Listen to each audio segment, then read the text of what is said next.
Hello everyone, good morning. কেমন আছো তোমরা সবাই? আশা করি ভালো আছো, আর আমরাও ভালো আছি। তো আজকে দেখো, সকাল সকাল ব্লগটা শুরু করেছি।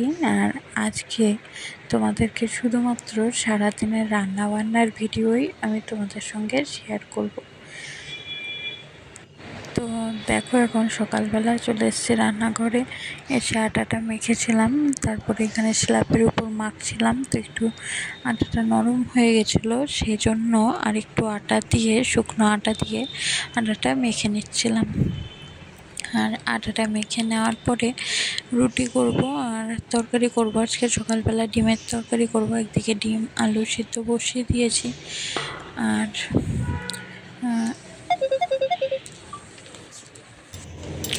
আর এদিকে রুটি করছি। আর বাবুর জন্য করেছিলাম সকালবেলায় চিড়ে, আর কলা দিয়ে চিড়ে খাইয়েছিলাম ওকে।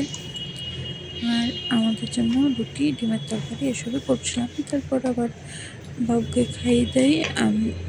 আমাদের খাওয়া দাওয়া সেরে আবার বাবুর রান্না বসাবো, আমাদেরও রান্না করবো দুপুরের।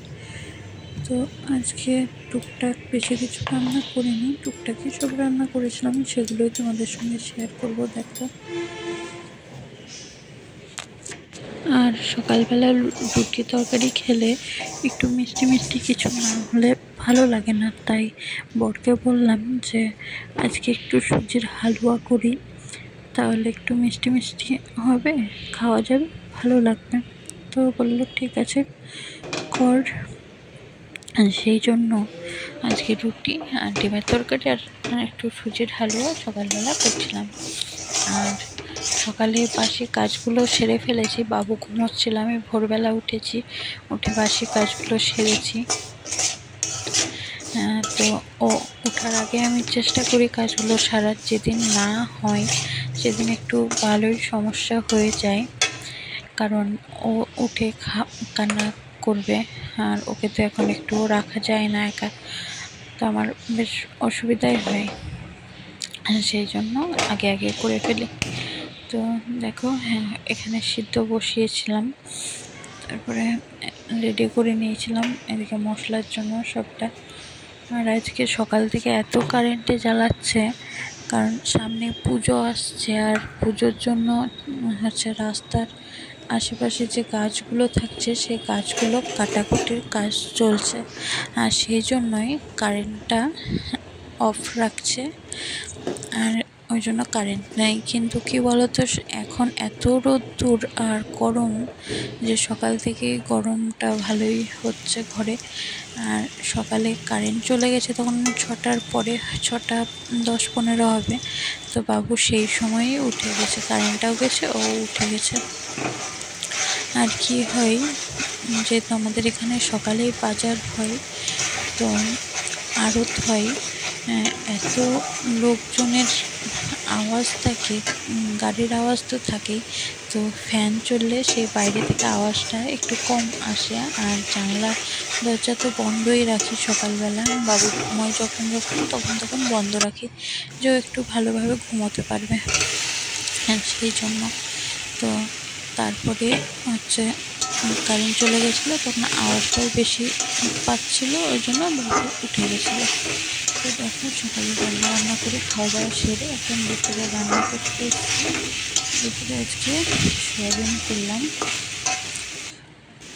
আর এদিকে ভাত বসিয়েছিলাম, ভাতে ডালের কৌটো দিয়েছিলাম, ডাল সিদ্ধ হচ্ছিলো।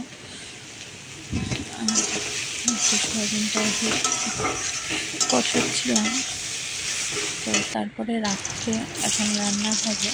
আজকে আর তোমাদের সঙ্গে আদার্স কোনো ভিডিও আমি শেয়ার করিনি, শুধুমাত্র রান্নার ভিডিওই শেয়ার করছি, যেটা আমি সকালবেলা ভিডিও শুরুতে বলেইছি তোমাদের।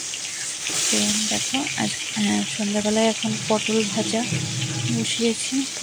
কিছুক্ষণ আগে কেটে নিয়ে হলুদ লবণ মাখিয়ে রেখেছিলাম, তাহলে একটু ভাজাটা ভালো হয়, সেই জন্য।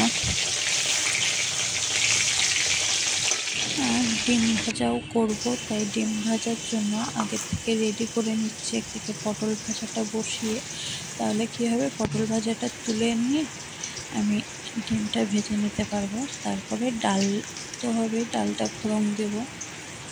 আর আমাদের ডালটা প্রত্যেক দিনই হয়, সব সময়ই, সে দুপুরেই হোক, সকালেই হোক, আর রাত্রেই বলো, যখনই ভাত খাবে সবাই ডালটা খায়। আর ডালের সঙ্গে ভাজা, সেদ্ধ এসব হলেও চলে, তরকারিও চলে, যাই হোক না কেন রান্না, মেন কথা হচ্ছে ডালটা লাগবে। আর সেই জন্য ডালটা হচ্ছে ভাতের মধ্যেই দিয়ে দিয়েছিলাম। তো এখন দেখো ডিমটা রেডি হয়ে গেছে। আর প্রথমে সবার জন্য খাওয়ার সময় গরম গরম ডিমটাই ভাজি, তো ওর জন্য ভাজলাম, তারপরে আমার জন্য ভাজবো।